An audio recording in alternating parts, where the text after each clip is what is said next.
yang SMA tidak bisa bekerja? Assalamualaikum. Hai, welcome back to my YouTube channel Mem Counseling. Fun Counseling with Mem. Hai remaja di luar sana, apa kabar? Baik kah? Baik. Alhamdulillah kalau baik. Sehat? Sehat. Aduh, itu tuh yang dibutuhkan. Kamu tetap sehat di tengah musibah ini. Semoga kamu dan keluarga kamu semuanya sehat ya. Kemudian apakah kamu bahagia? Bahagia. Bahagia dong ya, seperti juga remaja yang ada di sini, bahagia karena bisa kumpul keluarga, bisa belajar dengan daring. Jangan lupa walaupun kamu stay at home, pesan pemerintah kamu tetap harus produktif, oke? Remaja, hari ini kita mulai Q&A kita. Nah, kali ini kita akan bahas kuliah atau kerja. Karena banyak sekali remaja yang bertanya tentang kuliah atau kerja. Meskipun cara bertanyanya beda-beda. Ada yang bertanya karena tidak tahu jurusannya apa. Ada yang bertanya, Mem, pengen kuliah di perguruan tinggi tertentu tapi khawatir tidak lolos seleksi. Ada juga yang pengen kuliah di tempat tertentu tapi ternyata nggak disetujui oleh ibunya. Ada juga yang ingin kuliah tapi nggak punya uang. Dan ada juga yang pengen kuliah tapi juga pengen kerja. Nah, bingung kan? Nah, hari ini kita bahas tuh ya. Terima kasih bagi yang bertanya, karena yang bertanya itu berarti mewakili sebagian besar teman-teman kamu. Yang bertanya, nih kayaknya nih kelas 12 nih, apakah itu SMA maupun SMK. Nah sayang, terima kasih sekali lagi, karena ketika kau bertanya, itu artinya kamu sedang memikirkan masa depan kamu. Itu tuh yang guru inginkan dan orang tua inginkan ya. Karena kamu adalah generasi muda, penerus bangsa. Remaja, buat kamu yang ada di SMK, sebenarnya kamu sudah ada di jurusan yang kamu minati, idealnya. Dan kamu diarahkan untuk bekerja. Sedangkan bagi kamu yang masuk di SMA, sebenarnya kamu diarahkan untuk kuliah. Nah, tapi bukan berarti yang SMA tidak bisa bekerja atau yang SMK tidak bisa kuliah. Kamu bisa kok semuanya. Mau kuliah, kerja, atau kuliah sambil kerja. Tergantung dari kamu mau jadi apa di kemudian hari. Kamu mau jadi apa di kemudian hari itu menentukan langkah kamu yang sekarang. Nah, bagi kamu yang ingin kuliah, tentukan kamu mau jadi apa. Misalnya kamu mau jadi dokter, ya pilihannya tentu aja kuliah di kedokteran, gitu loh contohnya. Nah, setelah menentukan kamu mau jadi apa, baru cari perguruan tinggi yang ada jurusan yang kamu minati. Jangan terbalik. Banyak nih anak remaja yang memilih perguruan tinggi terlebih dahulu. Ketika bertanya, misalnya mau lanjut kuliah kah? Mau. Oke, mau masuk mana? Mereka nyebutin tuh nama-nama perguruan tinggi. Kemudian ketika Mem tanya, oke, adakah jurusan yang kamu minati di perguruan tinggi tersebut? Mereka bilangnya, nggak tahu. Nah, ini kayaknya kurang tepat langkahnya. Jadi, tentukan dulu kamu jadi apa, kemudian cari jurusan yang bisa membuat kamu jadi apa tersebut, kemudian cari perguruan tingginya yang menyediakan jurusan yang kamu minati itu. Berikutnya, kamu harus lihat kondisi keuangan orang tua kamu. Komunikasikan nih sama orang tua kamu. Ini jadi poin penting nih. Karena jangan sampai kamu sudah mendaftar kuliah di A atau kuliah di B, tapi ternyata orang tua dananya tidak support. Atau orang tua tidak diajak bicara, kemudian agak ogah-ogahan membiayainya misalnya. Kalau orang tua kamu setuju kamu kuliah, orang tua pasti akan menyediakan dananya. Serepot apapun itu buat anak apa sih yang enggak, istilahnya pala jadi kaki, kaki jadi pala, gitu loh sayang ya. Tapi sesuaikan lagi dengan kemampuan orang tua kamu, jangan maksa karena khawatir malah terhambat di tengah jalan. Jadi pilihlah perguruan tinggi yang disesuaikan dengan kemampuan orang tua kamu ya. Yang berikutnya adalah pikirkan lokasi tempat perguruan tinggi tersebut, karena itu akan berpengaruh pada tenaga, pikiran, transportasinya, juga kesediaan dananya. Jangan sampai kamu perguruan tingginya terlalu jauh, jadi kamu berangkat kuliah sudah dalam kondisi yang kecapean. Nah, silahkan disesuaikan lagi, positioning lagi. Kalau misalnya kamu tidak lulus tes dari perguruan tinggi yang kamu minati tersebut, jangan menyerah, apalagi kamu sampai batal kuliah. ya. Banyak kok teman-teman mem itu, banyak yang akhirnya mereka berhasil di tahun kedua atau bahkan tahun ketiga. Yang penting ketika kamu tidak berhasil di perguruan tinggi yang kamu minati, tapi kamu yakin dengan perguruan tinggi tersebut, apalagi perguruan tinggi tersebut misalnya ikatan dinas, wah itu tuh daftar tuh yang kayak gitu ya, apalagi kamu minat sekali.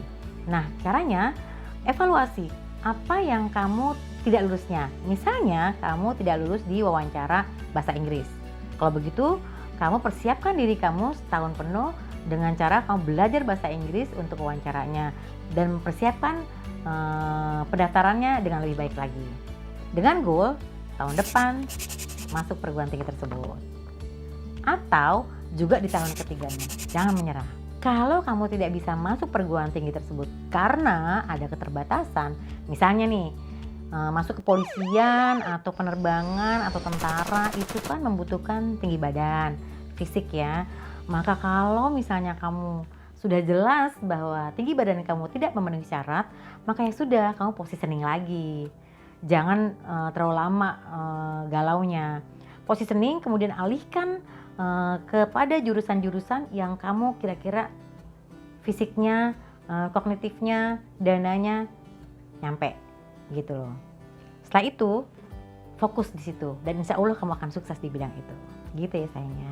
Jika masih banyak yang bingung mau pilih kuliah atau peluang kerja di masa depan yang mumpung ada di depan mata, atau kerja atau kuliah sesuai minat dan bakat kamu, ini tipsnya nih.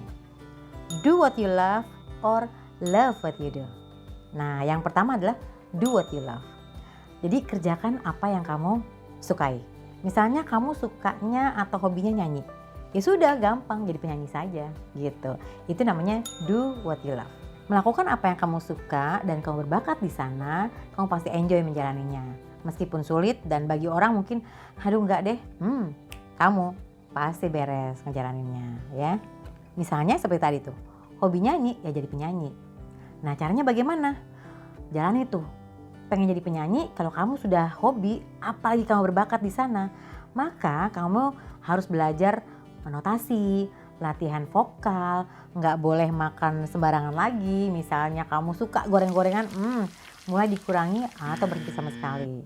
Kurangi juga misalnya minum-minuman dingin seperti es gitu ya, untuk dapat suara yang bagus. Kemudian ikuti tuh audisi nyanyi atau lomba-lomba nyanyi. Dengan begitu kamu bisa mendapatkan masukan dari para ahlinya. Dan masih banyak lagi. Asalkan kamu suka dan kamu merasa berbakat, kamu pasti bisa menjalaninya. Tapi jika kamu ingin jadi penyanyi tanpa didukung bakat atau suara kamu kurang bagus, misalnya kalau kamu nyanyi ternyata itu jendela pada pecah sayang, kayak suara mem gitu ya, sadar gitu loh, atau positioning lagi buru-buru. Tapi bukan berarti kamu tidak bisa bergerak atau terjun di bidang yang kamu suka itu. Gak usah jadi penyanyinya misalnya, tapi kamu jadi usaha di bidang-bidang yang dekat dengan situ. Misalnya, kamu jadi kuliahnya atau bekerjanya di studio musik misalnya. Atau kamu jadi marketing orang-orang yang sukanya nyanyi.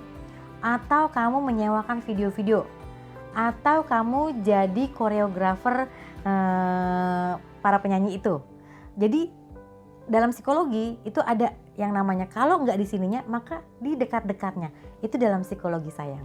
Sehingga kamu tetap menjalani apa yang kamu suka gitu. Kamu juga bisa berusaha atau bergerak di bidang rekaman misalnya. Sehingga kalau kamu nggak bisa jadi penyanyi, oke, saya bantu orang-orang yang ingin jadi penyanyi. Nah itu tuh kamu jadi menghebatkan orang lain. Tapi kamu tetap berada di bidang yang kamu suka. Contoh yang lainnya, kamu hobi main game. Ini anak-anak muda zaman sekarang nih ya. Hobinya main game, maka jadikan itu ladang usaha kamu. Jadi kamu kuliah di bidang yang terkait game. Jadi jangan cuma main game kemudian ngabisin uang orang tua kamu, itu sih konsumtif namanya. Tapi kamu suka di game, suka main game, maka ciptakan game-game yang keren-keren. Sehingga kamu jadi produsennya. Contoh misalnya pernah ada ponakan mem tuh ya, dia pengen banget jadi tentara. Pokoknya cita-cita tuh cuma satu, pengen jadi tentara. Kemudian hobinya dia main game. Itu yang namanya bapaknya tuh membelikan permainan gamenya itu yang harganya 750.000, 500.000, itu angkanya mahal-mahal. Itu kan ngabisin uang orang tua. Nah kemudian Mem ngomong sama dia, kamu katanya mau jadi tentara, kenapa nggak melatih fisik kamu, kemudian berolahraga sehingga fisik kamu akan memenuhi syarat tujuan kamu jadi tentara tersebut. Hobinya malah main game yang notabene kerjanya duduk terus gitu loh. Maka kemudian Mem ngomong, kalau gitu sebaiknya kamu jadi pencipta game saja kalau hobinya main game. Kamu banyak kan ngeliat atau nontonin game sehingga kamu bisa menciptakan game-game yang keren-keren. Kalau kamu juga pengen jadi tentara, gampang. Kamu ciptakan tuh game-game yang isinya adalah tentara. Wah, misalnya tentara berperang melawan mana? Apalagi negara-negara misalnya yang negara kita tuh memang melawan perangnya. Silakan tuh. Jadi tentaranya bisa terpenuhi, pemain gamenya juga terpenuhi. Tuh, bisa 2 jalan sekaligus. Nah, bisa nggak seperti itu? Jadi hobinya dijalankan, jadi tentaranya juga bisa ikutan. Jadi 2-2 jalan gitu. Nah, kamu gitu aja sayang. Tapi sayang, dalam hidup itu tidak selalu berbanding lurus dengan apa yang kita inginkan. Kalau tadi kamu do what you love, jadi mengerjakan apa yang kamu suka, kadang-kadang hidup nggak seperti itu sayang. Maka pilih pilihan kedua, yaitu love what you do. Jadi cintai apa yang sedang kamu kerjakan. Nah yang ada di depan mata nih, kerjakan. Do the best in anything you do. Maka kamu akan berhasil. Misalnya, kamu dapat jurusan kuliah yang misalnya sebenarnya itu pilihan kesekian. Tapi kamu dapetin di situ, jalani. Kamu akan sukses di situ. Do the best aja. Atau kamu pengen kuliah tapi kamu ternyata dananya tidak mencukupi. Kamu kerja dulu. Oke, kerja aja dulu. Nanti setelah kamu bekerja, kamu akan mendapatkan tuh masukan-masukan, kemudian cakrawala berpikir kamu jadi lebih luas sehingga di tahun berikutnya bisa saja kamu jadi kuliah dengan jurusan yang kamu sudah mantap tuh. Jadi disebutnya apa tuh ya? Gap year. Gap year itu bisa membuat kamu menjadi lebih dewasa karena kamu punya banyak pertimbangan. Positioning lagi itu tadi. Jangan-jangan nih ya, apa yang kamu tekuni sekarang justru itu yang menjadi ladang sukses kamu, ladang usaha kamu. Dan ternyata yang tadinya kamu gak suka, kamu jadi suka gitu, jadi cinta. Contoh, Ajis Gagap. Siapa yang gak tahu Ajis Gagap? Ajis itu gak gagap loh, tapi peluang usahanya dia dengan menjadi orang gagap. Maka dia sukses karena dia fokus gitu. Atau contoh lain, Haji Bolot. Siapa yang gak kenal Haji Bolot ya? Dia itu gak bolot, tapi peluang kerjanya dengan menjadi bolot. Se-Indonesia tahu semua Haji Bolot ya. Atau contohnya tuh Mem sendiri. Dulu Bapak Mem pengennya Mem disuruh jadi presenter kayak Inke Maris. Nah mama kamu pasti tahu nih siapa Inke Maris itu. Beliau adalah presenter hebat di zamannya. Waktu itu Bapak Mem pengennya Mem jadi seperti itu. Tapi ada banyak hal yang membuat Mem tidak bisa seperti itu. Kemudian Bapak Mem pengennya menjadi guru. Kenapa? Karena bagi Bapak Mem katanya di akhirat itu hanya 3, yaitu doa anak yang soleh, ilmu yang bermanfaat, dan amal ibadah kita. Nah jadi guru itu kan memberikan ilmu yang bermanfaat. Karena Bapak Mem pengennya Mem jadi guru saja, maka jadi deh Mem guru. Awalnya Mem jadi guru di perusahaan, kemudian tempat kursus, kemudian akhirnya Mem jadi guru di sekolah. Tadinya sih rada-rada karena mengikuti Bapak Mem saja, tapi lama-lama karena Mem itu love what I do gitu ya, lama-lama akhirnya cinta gitu. And I love being a teacher. So buat kamu yang merasa tadinya gitu, aduh bukan gue banget gitu ya, jangan buru-buru. Jangan-jangan kamu juga seperti Mem gitu ya, malah cinta gitu jadi guru. Tentu saja diawali dengan galau yang panjang gitu ya, karena zaman dulu kan nggak ada tuh arahan-arahan untuk menjadi ini menjadi itu, atau kalau pengen jadi ini maka kuliahnya di sini, kalau pengen jadi itu kuliahnya di situ. Itu nggak ada kayak channel ini dan kayak channel-channel yang bermanfaat lainnya. Makanya Nah, tonton terus channel ini supaya kamu dapat bimbingan-bimbingannya. Makanya Mem kuliahnya jadi banyak. Ada bahasa Inggris, ada manajemen, ada psikologi, pernah juga fashion design, pernah juga di agama, pernah juga daftar di sosial politik, pernah juga di pengacara. Karena nggak ada bimbingannya gitu loh. Sehingga kuliahnya tuh lama, sampai sekarang aja masih kuliah terus. Hampir 20 tahun loh Mem itu kuliah terus. Tapi ternyata begitu sekarang semua ilmu itu kepake semuanya. Demen aja gitu loh. Jadi kalau dulu tuh ini demen, itu demen gitu ya. Karena nggak ada yang ngarahin. Bapak Mem sampai ngomong begini, kok kuliahnya terus-terusan aja, emang nggak capek katanya gitu. Enggak, karena senang aja belajar. Nah kamu juga harus senang belajar ya sayang ya, kayak Mem atau kayak orang-orang lainnya. Nah sekian dulu Fun Counseling hari ini. Semoga bermanfaat dan semoga kamu sukses dengan semua pilihan kamu. Terima kasih sudah menonton video ini. Dan jika dirasa video ini bermanfaat, silakan like, subscribe, dan di-share deh agar kamu dan teman-teman kamu dapat pengetahuan yang sama. Jangan lupa bunyikan loncengnya agar kamu dapat notifikasi untuk video-video yang berikutnya. Dan terima kasih bagi kamu yang sudah subscribe dan like dan juga share-nya. Makasih ya. Bagi kamu yang ingin bertanya, silakan bertanya lewat kolom komentar di bawah ini. Atau kamu juga bisa mengirimkan pertanyaan kamu lewat email kami yaitu funcounseling@gmail.com. Atau kamu juga bisa follow Instagram kami yaitu @memcounseling.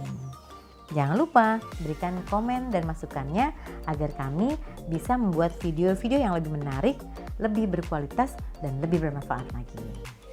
Wassalamualaikum, stay positive and have fun ya. Bye.